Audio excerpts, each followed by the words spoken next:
I woke up to a miracle today. Triggers fade as I find my way. No judgment to lead astray. In this peaceful state I'll stay. Welcome, everyone. You've joined us for our ongoing exploration, where we try to bring these profound ideas into our everyday lives. We're so glad you're here with us on this journey. Our goal each day is always to look at the lesson not just as an abstract concept, but as something practical, something we can actually live and feel moment by moment. We really value hearing how these ideas land for you, so please feel free to share your own reflections or stories. You can reach us at ACIM at theworldharmonyproject.org. Or find us on TikTok and YouTube. The handle is at the World Harmony Project. Today, we're looking at Lesson 278. If I am bound, my Father is not free. This one really gets to the heart of perceived limitation, the feeling that we're trapped, whether by the world, our bodies, our pasts. Let's start by reading the lesson itself. If I accept that I am prisoner within a body, in a world in which all things that seem to live appear to die, then is my Father prisoner with me. And this do I believe, when I maintain the laws the world obeys, must I obey. The frailties and the sins which I perceive are real and cannot be escaped. If I am bound in any way, I do not know my Father nor myself, and I am lost to all reality. For truth is free, and what is bound is not a part of truth. Father, I ask for nothing but the truth. I have had many foolish thoughts about myself and my creation and have brought a dream of fear into my mind. Today I would not dream. I choose the way to you instead of madness and instead of fear, for truth is safe and only love is sure. That opening line, it's quite something, isn't it? If I am bound, my Father is not free. It really is. It stops you short. It's presenting this this almost unbreakable logic. It's saying, if you believe you are truly fundamentally limited, trapped, then you are simultaneously believing that the source of all reality, which is defined as total freedom, must also be limited. Which, according to the framework we're exploring, is impossible. So the line isn't saying God is imprisoned. It's showing us the sheer scale of the mistaken belief we entertain when we feel bound. We're essentially projecting our sense of limitation onto the infinite. We're saying freedom itself must have walls if I feel walled in. And you see this play out so clearly in things like resentment. I mean, I can think of times, especially earlier in my life, holding on to anger about things like being bullied back in school. Right. There was this internal narrative, this sort of unconscious demand. I can't be truly okay. I can't be free until they acknowledge what they did or until they somehow pay for it. That's the ego's version of justice, isn't it? It insists peace requires someone else's payment, someone else's bondage. Exactly. It's this idea that for me to be free, someone else has to be confined by their past actions, by guilt, by punishment. And the text is so clear here. When you demand someone else be bound, you step into that jail cell right alongside them. You lock the door from the inside. It's fascinating because society often validates that feeling, you know? The idea of getting even or seeing someone get what they deserve feels momentarily satisfying. For a moment, yes. A fleeting hit of righteousness. But it never actually delivers lasting peace. It just doesn't. It keeps the whole cycle of grievance going. Because you're trying to fix an illusion, the feeling of separation, the hurt, with another illusion. Punishment, balancing the scales within the dream. It just reinforces the original tiny mad idea of separation. It digs the trench deeper. The real shift happens when you recognize, oh, this resentment, it's not actually about them anymore. It's the bars I put around myself. It's self-jailing. And that leads into the next layer, the subtle accusation against the creator that's embedded in feeling flawed or guilty. If I genuinely believe I am inherently broken or sinful or lacking. As the lesson mentions, frailties and the sins which I perceive are real. Right. If I believe that's my true state, then logically the one who created me must have either made a mistake or be flawed themselves. It's an indirect accusation. You're essentially saying the product is defective, therefore the manufacturer must be incompetent or malicious. Precisely. It's a denial of the perfection and absolute freedom of the source. And the Course just flat out refuses that logic. It says, nope, that premise is wrong. If the source is free, then you, as the extension of that source, must also be free. The perceived flaws, the guilt, the limitations, these are presented as errors in perception, like misinterpreting data, not fundamental defects in being. So the act of accepting your own innocence, which isn't about pretending you haven't made mistakes in the dream, but about recognizing your unchanging reality as spirit becomes. It becomes an act of clearing God's name, in a sense. Yeah. Removing that implied accusation of failure, you're affirming the perfection of reality by recognizing it in yourself. And this underscores that freedom isn't something you earn through struggle or penance. It's shared. It's inherent. It's recognized the moment you stop the accusation against yourself, against others, and therefore against the source. When I finally let go of some really old anger, the feeling wasn't just relief. It was like stepping out of a time loop. Yeah. I realized I'd just been sitting in this unlocked cell, replaying the past. The door was never actually locked. You just thought it was. So we've talked about emotional prisons, guilt, resentment, but the lesson also explicitly talks about being a prisoner within a body. Ah, yes, the big one. The body as the ultimate symbol of limitation in this world. It certainly feels that way, doesn't it? It gets sick, it gets old, it seems to confine us in space and time, and ultimately it appears to die. And this connects directly to that other line. The laws the world obeys must I obey. We buy into this whole rule book about what the body and the world dictate. Let's unpack some of those laws. What are we talking about here? Well, things like your worth is tied to how productive you are. You have value because you can do things, earn money, achieve status. Or the law of scarcity. There's not enough to go around, so you have to compete, protect yours, maybe even take from others. Or love must be earned. It's conditional. You have to be good enough, attractive enough, successful enough to deserve it. And the law of aging, that getting older inevitably means decline, loss of function, becoming less valuable. These are deeply ingrained societal beliefs. Think about the pressure. If I rest, I'm lazy. Or if people don't approve of me, something must be fundamentally wrong with me. We internalize them. We accept them as reality. And the Course labels these laws as false, precisely because they originate in fear, in the belief in separation and lack. They stand in stark contrast to what the text calls God's laws, principles of love, extension, abundance, forgiveness. These aren't demanding, they're descriptive of reality. The world's laws seem to punish, to demand payment, to set conditions. Think about an eye for an eye. God's laws, as presented here, simply extend and create and forgive effortlessly. So the daily practice becomes this constant, gentle noticing. Am I operating under the world's laws right now? Does this feel tight, pressured, anxious? Or am I aligning with a different principle? Does this feel like ease, like flow, like simple acceptance? You can feel the difference. It's the difference between effort and effortlessness.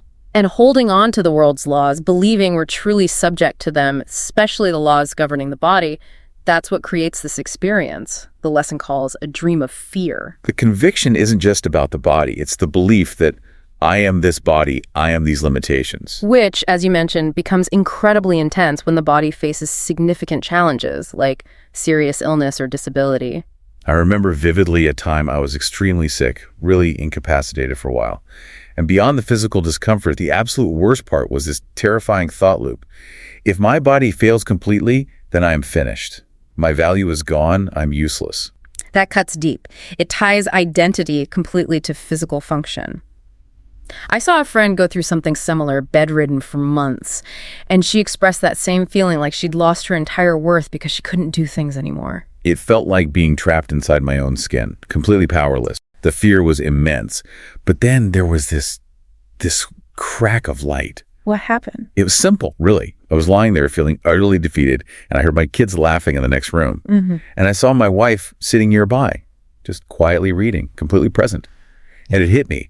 The love in that space, the connection, the peace, it was completely untouched by my physical state. It was still there, 100% intact. Love wasn't sick. Connection wasn't incapacitated. Exactly. It was this profound realization that spirit, that connection, that love expresses through the body, sure, but it's not contained or limited by the body.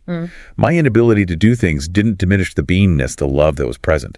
That's such a clear illustration of the difference between the changeable, the body, the pain, the circumstances, and the unchangeable, the underlying reality of love, of spirit.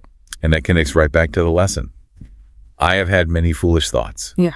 And have brought a dream of fear into my mind. The specific foolish thought was, I am identical to my body, and its fate is my fate.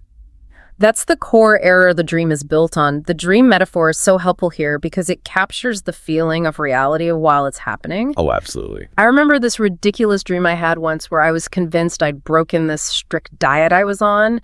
I dreamed I ate a whole Snickers bar, which felt like a major crime at the time. Uh-huh.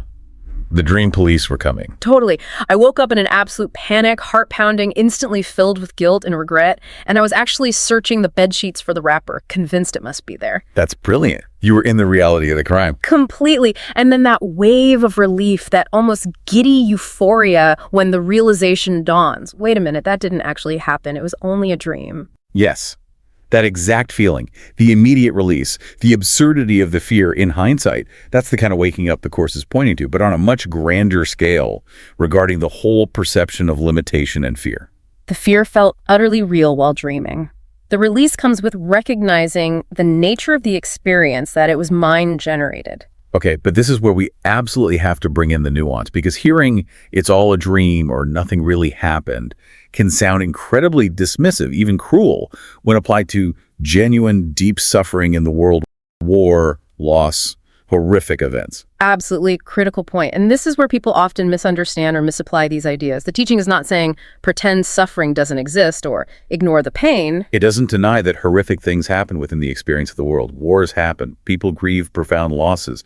Bodies experience intense pain. The Course acknowledges the experience of suffering. But it makes a crucial distinction. It says these events, however real they feel, occur within the dream, within the projected illusion of separation. They do not and cannot touch the eternal, invulnerable spirit that is your true identity, the reality God created. So the phrase "nothing really happened" is not meant as a comment on the intensity of the experience within the dream.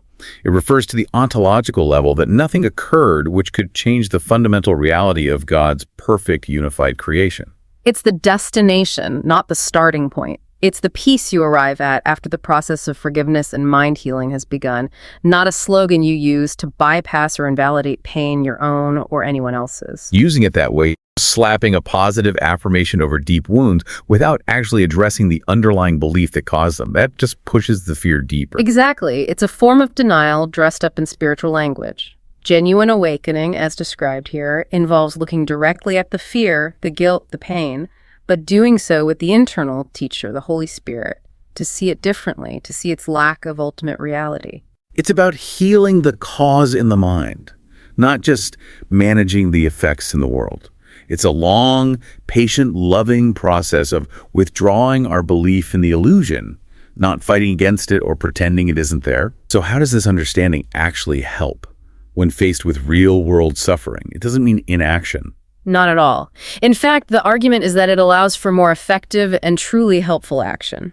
Because when you're not identifying with the suffering, when you know your core self is safe and untouched, you can respond from a place of clarity and strength, rather than a fear and panic. You're not adding your own terror to the situation. Right. You can offer genuine compassion and practical help without getting swept away by the drama of the dream. You act from a place of inner stillness. Which leads us to that final reassuring promise in the lesson.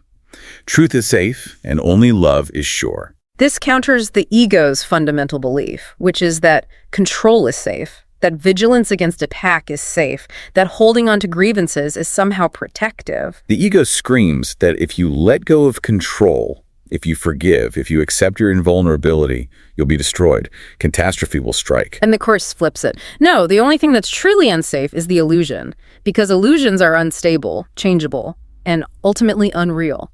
They promise safety but deliver fear. Truth, being eternal and unchanging reality, is the only actual safety there is. Love, as the fabric of that reality, is the only certainty. So, knowing this, how do you engage with, say, distressing news about world events, or financial uncertainty, or relationship problems? It's not about pretending those things aren't happening in the world of form. It's about consciously choosing to rest your mind in that untouched place within you while you engage. You access that inner safety, that certainty of love, and then you ask for guidance on how to respond, what needs to be done, if anything. As the Manual for Teachers puts it, a healed mind waits to be taught what should be done, and then it acts. It doesn't react out of panic. Action flows from clarity, from love, from that inner steadiness, not from the frantic need to fix the dream because you think the dream is all there is. And there's a noticeable feeling, almost physical, that comes with letting go of the defensive illusion, a lightness. Yes. The lesson says, for truth is free, and what is bound is not a part of truth. When you stop investing belief in what feels binding, the guilt, the fear, the lack, there's a release. It's like you've been carrying this enormous heavy backpack. Oh, I love that metaphor. What's in the backpack? Everything. All the old grievances, the future worries, the rules about how you should be, the fear of judgment, the need to control outcomes, the belief in sickness and death. All those laws of the world. All the evidence that proves you're limited and alone. And we haul it everywhere, convinced we have to carry it for survival. And the invitation from this lesson, from the whole course, is simply, you can set it down. The weight was only the belief you had to carry it. So let's make this really practical for anyone listening who feels burdened right now by some perceived limitation or expectation. Okay, step 1, pause and just notice what's happening internally. Feel that sense of tightness, pressure, or being bound. Identify the specific feeling. Is it anxiety about money, resentment towards someone, fear of failure? And then try to pinpoint the law of the world you're mentally obeying in that moment. Like, I must achieve X to be worthy, or there isn't enough, so I have to worry. Okay, step 2, gently repeat the lesson's core idea to yourself. If I am bound, my father's not free, I choose freedom. Just let that alternative perspective sink in for a moment. Don't force it, just introduce it. Step 3. Acknowledge honestly how you feel. Name the specific resentment or guilt or fear that's acting as the prison wall right now. Say it to yourself. I feel afraid of failure. I feel resentment about this situation. I feel guilty for resting. Get specific. Step 4, ask for help internally.